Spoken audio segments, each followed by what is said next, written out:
Hi everyone, in front of me I've got INFINIX Zero X Pro, and let me share with you how to block a number on this device.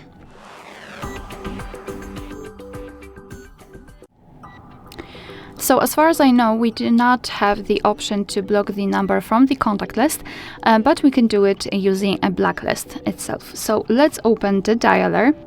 Let's go to the contacts, or in the recents, you have to tap on this settings icon in the right upper corner. And now let's enter blocked numbers.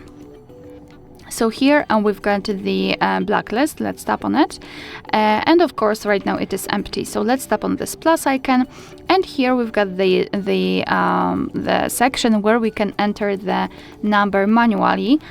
So we have to of course enter it and tap on add.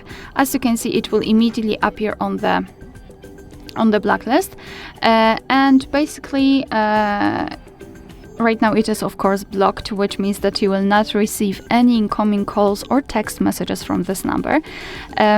Of course, you can also unblock it just by tapping on this trash bin icon next to it and tap on remove. Alright, so that will be all. Thank you so much for watching. Please hit the subscribe button and leave the thumbs up.